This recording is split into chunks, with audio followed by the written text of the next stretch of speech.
Üdvözlöm Önöket, ez a pénz- és makrogazdaság. Kezdjük egy izgalmas gondolatkísérlettel. Képzeljék el, hogy holnap reggel arra ébredünk, hogy a világ összes bankja kap egy sürgős értesítést, mától kezdve a globális kereskedelemben szigorúan tilos a dollár használata. Mit gondolnak, mi történne? A legtöbb ember első reakciója valószínűleg ez lenne. Na és, mi köze van ennek az én átlagos fizetésemhez? Nem vásárolok Amerikából, nem járok luxuséttermekbe, felőlem azt tiltanak be, amit akarnak. Higgyék el, nagyon is sok köze van hozzá. Ha a dollár holnap eltűnne, valószínűleg még a reggeli kávéjukat sem tudnák megvenni, és elfelejthetnék az új okostelefont is a következő hónapban. A helyzet súlyossága ahhoz mérhető, mintha a világ összes programozójának hirtelen megtiltanák, hogy angolul írják a kódokat, vagy mintha a munkahelyi kommunikációból kitörölnék a vettem gombot. Nézzük meg ezt a nemzetközi kereskedelem gyakorlatában. Tegyük fel, hogy ön egy hazai okostelefongyár tulajdonosa, és a dél-koreai Samsungtól szeretne csúcskategóriás kijelzőket vásárolni. A Samsung értékesítési menedzsere azt mondja: Uram, mi nem fogadunk el yuent vagy forintot, nekünk koreai won kell. Ön ellenőrzi a céges számlát, de a bankjában jelenleg nincs elegendő won likviditás.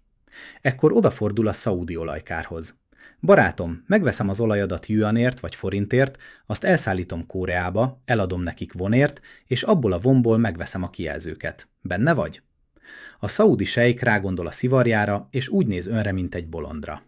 Sajnálom, fiatalember, mi itt csak dollárt fogadunk el, vagy hozhatsz helyette első osztályú tevéket.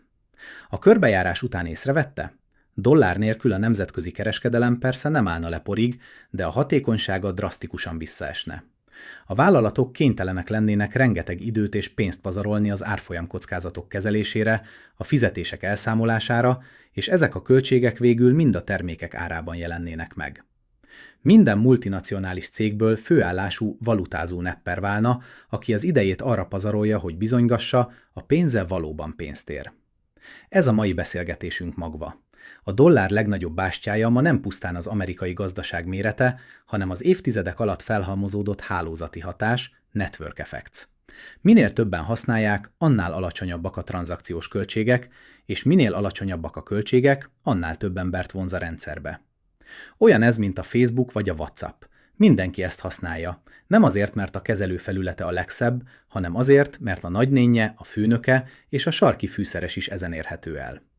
Ma lehántjuk a geopolitikai összeesküvés elméletek mázát, és tisztán a piac, a költségek és az intézmények objektív szemüvegén keresztül megnézzük, hogyan vált a dollár a globális kereskedelem WhatsAppjává.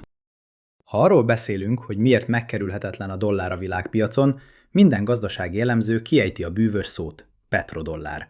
De kevesen tudják, hogyan hozták össze ezt a rendszert a háttérben, és milyen zseniális a belső logikája. Utazzunk vissza az 1970-es évek elejére. Ekkor történt a modern pénzügy történet legnagyobb törése, összeomlott a Bretton Woods-i rendszer. Egyszerűen fogalmazva, Amerika korábban megígérte a világnak, hogy 35 dollárért bármikor ad egy uncia aranyat. Ám a nyomdák túl gyorsan jártak, az arany elfogyott, így Nixon elnök közölte: sajnáljuk, a beváltás felfüggesztve. A világ megdöbbent. Ha a dollárt már nem lehet aranyra váltani, akkor az nem több, mint egy nyomdafestékszagú zöld papírdarab, nem igaz? A dollárindex zuhanni kezdett, a világ szabadulni akart tőle. Ekkor lépett színre Washington diplomáciai zsenie, Henry Kissinger. Elrepült Szaúd-Arábiába, és zárt ajtók mögött tárgyalt a királyi családdal. Kissinger azt mondta: nézzétek, a hazátok tele van olajjal és homokkal, a szomszédaitok pedig finoman szólva sem barátságosak. A biztonságérzetetek elég alacsony. Mi lenne, ha Amerika nyújtana védelmet? A legmodernebb vadászgépek, radarrendszerek, teljes katonai ernyő a királyi háznak. De nincs ingyen ebéd, van egy feltételem. A szaudiak megkérdezték, mi lenne az? Kissinger felmutatta az ujját. Mától kezdve bárki jön olajat venni, legyen az brit, japán vagy német, kizárólag dollár fogadhattok el. A szaudiak rábólintottak, az olajat így is úgy is el kellett adni, cserébe a nemzetbiztonságért ez egy kiváló üzlet volt. Így született meg 1974-ben a modern gazdaság legszorosabb árukapcsolása, a petrodollár rendszer, Petrodollar System. Természetesen ez egy szemléletes modellezés, a történész szakma a mai napig kutatja és különböző módon értelmezi a tárgyalások pontos részleteit, de az tény, az 1970-es évektől kezdve az USA és a fő-középkeleti olajtermelők között szoros energetikai, biztonsági és pénzügyi együttműködés jött létre, az olaj nemzetközi elszámolása pedig tartósan dollár alapú maradt. De hogyan hódította meg ez a megállapodás a világot? Mivel Szaúd-Arábia volt az OPEC, olajexportáló országok szervezete, akkori szellemi vezére, a többi tagállam gyorsan követte a példáját. Létrejött egy zárt, makrogazdasági háromszögkörforgás. Első. A világon mindenkinek olaj kell a gyárak és autók működtetéséhez, ehhez árut kell eladniuk Amerikának, hogy dollárhoz jussanak. Második. A szaudiak megkapják a tengernyi dollárt, amit képtelenek mind elkölteni. Harmadik. Mit csinálnak a felesleggel? Visszavásárolják belőle az amerikai államadósságot. Ezt hívjuk petrodollár újrahasznosításnak, petrodollár recycling. Amerika dollárt bocsát ki, a világpiac folyamatosan dollárkeresletet generál, a tőke pedig az állampapírpiacon keresztül visszaáramlik az Egyesült Államokba. Első hallásra ez egyoldalú előnynek tűnik, de nézzük meg a tiszta közgazdasági logikát. Miért választja a világ a mai napig önként a dollárt az alapanyagok, olaj, arany, réz, gabona elszámolására? A kulcs szó a volatilitás, volatility, azaz az árfolyam ingadozás. Tegyük fel, hogy Chile a világ legnagyobb résztermelője, és India dollár nélkül rúpia vagy chilei peso alapon üzletelnek. Ezen valuták árfolyama a nemzetközi piacon naponta 5-10%-ot is ingadozhat. A chilei bányatulajdonos egész évben keményen dolgozik, számolgatja a profitot, majd a kifizetés napján a peso hirtelen leértékelődik. Mire a pénzéhez jut, nemhogy nyeresége nincs, de elbukott 2 exkavátort is az árfolyamon. Az árupiacon a profitmarzsok rendkívül szűkek, nem bírják el az ilyen ingadozásokat. A kereskedőknek egy pókerarcú valutára van szükségük, egy olyan horgonyra, amely mögött egy végtelenül mély, stabil pénzügyi piac áll. A kiszámítható elszámolási pénz nem csökkenti a devizakockázatot, és lehetővé teszi, hogy a vállalatok a kiforrott határidős, futures és opciós piacokon keresztül fedezzék, hedgeljék magukat. A dollár pontosan ezt a globális árorientációs szerepet tölti be. Míg a petrodollár a hagyományos ipari korszak szülötte, addig a mai high-tech szektorban a dollár szerepe még kritikusabb. Vegyük például a mindennap használt okostelefonok processzorait. Egy modern chip születésének utazása nagyjából így néz ki. A terveket egy amerikai design stúdió rajzolja meg a szilíciumvölgyben. A gyártáshoz elengedhetetlen litográfiai gépeket, EUV, a holland ASML gyártja. A gyártási folyamat ultratiszta vegyi alapanyagai Japánból érkeznek. Magát a fizikai szilíciumostját a tajvani TSMC gyáraiban maradják ki. Végül a kész chip megérkezik a Shenzheni Foxconn gyárba, ahol beépítik a telefonba. Látják? Egyetlen apró alkatrész többször megkerüli a Földet, mielőtt életre kelne, érintve 4-5 különböző joghatóságot és valutaövezetet. Képzeljük el, mi történne, ha itt elhagynánk a dollárt, és minden lépésnél nemzeti valutákkal fizetnénk. A pénzügyi osztály másnap kollektíven mondana fel. Első lépés. Tajvan nyersanyagot vesz Japántól, új tajvani dollárt vált japán jenre. Második lépés. Hollandia gépet ad el Tajvannak, tajvani dollárt vált euróra. Harmadik lépés. A végső megrendelő fizet Tajvannak, hazai valutát vált tajvani dollárra. Mire a telefon a kezükbe kerül, az ára kétszerese lenne. Miért? Mert a bankok minden egyes váltásnál jutalékot vonnak le. Ráadásul, mivel a devizapiac percről percre változik, a vállalatoknak hatalmas összegeket kellene költeniük opciós határidős ügyletekre, hogy kivédjék az euró vagy a jen hirtelen megugrását. Ezeket a költségeket a közgazdaságtan tranzakciós súrlódási költségeknek, transaction costs nevezi.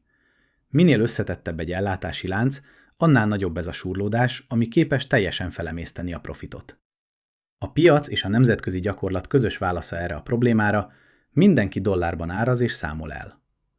A holland gép 150 millió dollár, a japán vegyszer 5 millió dollár, a tajvani bérgyártás csipekként 50 dollár. A dollár itt nem politikai fegyver, hanem a globális ipar pénzügyi eszperantója. Lehet választani, hogy valaki nem beszéli ezt a nyelvet, de a kommunikációs és adminisztratív költségek olyan magasak lesznek, hogy az illető gyorsan kiesik a nemzetközi versenyből. A dollár a globális ellátási láncok láthatatlan kenőanyaga.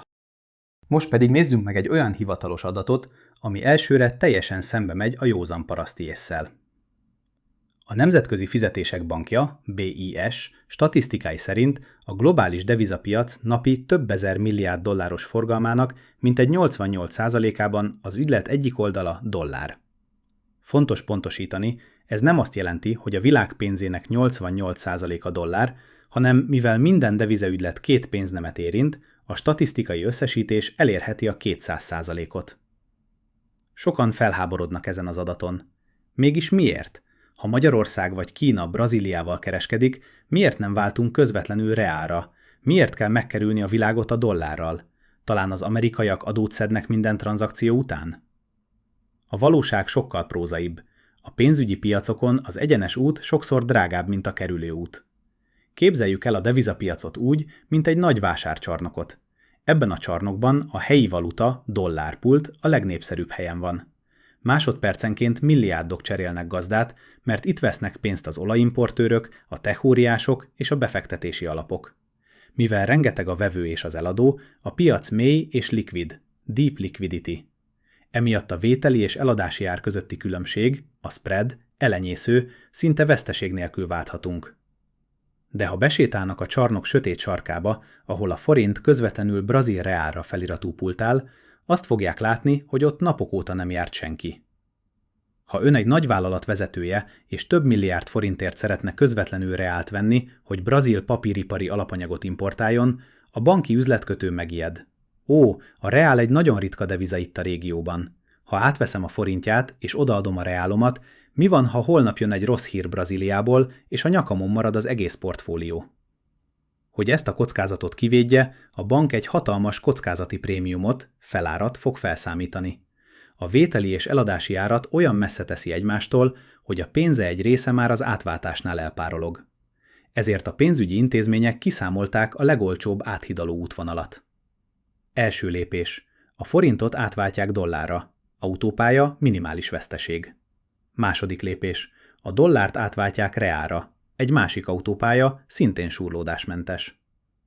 Bár a könyvelésben ez kerülő útnak tűnik, a két likvid piac együttes díja és vesztesége mérföldekkel alacsonyabb, mint a közvetlen, de illikvid, sáros földúton való bukdácsolásé. A pénzügyi piacon maga a likviditás egy önálló érték. Minél több a piaci szereplő, annál könnyebb a teljesülés, és annál kisebb a tranzakciós költség. Ezt nevezi a modern makrogazdaság járművalutának vagy közvetítő valutának, vehicle currency. A dollár a devizavilág kompja. Mindegy, melyik szigetről melyikre akarunk átjutni, a leggyorsabb és legolcsóbb út mindig a központi kikötőn, a dolláron keresztül vezet. Ez nem kényszer, hanem a tőke természetes hatékonyság keresése. Az első rész végére a kép kitisztult. A hivatalos közgazdasági logika szerint a dollár globális sikere évtizedekkel ezelőtt valóban elválaszthatatlan volt a geopolitikai erőfölénytől és a szaudi olajmegállapodástól. A mai dollárrendszer azonban már nem csupán egyetlen ország erején nyugszik, hanem a globális kereskedelem, a pénzügyi piacok és a szereplők által kiépített hálózati hatáson. Olyan ez, mint egy globális pénzügyi infrastruktúra, egy autópályahálózat. Bár az útépítő kétségkívül beszedi az útdíjat, a világ kereskedői azt tapasztalják, hogy ezen az úton a legkisebb a fogyasztás, itt a legritkább a defekt, és itt a legnagyobb a sebesség. A közgazdaságtanban van egy mondás. Ha egy szabvány egyszer rögzül, a szabvány megváltoztatásának költsége sokszor magasabb, mint a használatának folytatása. A dollár ma kétségkívül sok kihívással néz szembe, de jelenleg is a legmélyebb és legolcsóbb nemzetközi valuta. Ez persze nem jelenti azt, hogy ez a felállás örökké tart. A történelem megtanította nekünk, hogy egyetlen világvaluta sem birtokolja örökké a trónját. Ám amíg nem jön létre egy olyan alternatív rendszer, amely képes egyszerre helyettesíteni a dollár kereskedelmi, finanszírozási és tartalékképzési funkcióit, a hálózati hatás működni fog. De ez felvet egy újabb, még izgalmasabb kérdést. Ha a világ exportőrei és vállalatai mind dollárban kereskednek, és hatalmas profitot termelnek, mit csinálnak a pénzzel? Nyilvánvalóan nem kötegelik papírbankhegyekbe, hogy a vezérigazgatói ágy alatt tartsák. Nem csak a vállalatok, de a világ jegybankjai is több százmilliárdos dollárhegyeket halmoznak fel a külkereskedelmi többletekből. Ez az, amit a híradásokban devizatartaléknak hívunk. Elgondolkodtak már azon, miért van az, hogy a jegybankok, miközben nyilvánosan sokszor aggódnak a dollár kockázatai miatt, a színfalak mögött továbbra is eszeveszett tempóban vásárolják az amerikai állampapírokat. Mit keresnek ebben a konstrukcióban, és hogyan válik a dollártartalék egy ország utolsó mentőövévé a válság pillanatában? A következő részben feltárjuk a globális jegybankok közös titkát. Miért gyűjti a világ összes jegybankja a dollárt? Tartsanak velünk legközelebb is. Ez a csatorna nem nyújt befektetési tanácsot. A legpontosabb lencsét igyekszünk csiszolni egy strukturális átmenetben lévő világ megfigyeléséhez. Ez a pénz- és makrogazdaság. Ha értékesnek találtad ezt a mélyreható elemzést, nyomj egy lájkot, hogy elmesd a videót, így később is bármikor könnyen megtalálod, és mindenképpen iratkozz fel a csatornára.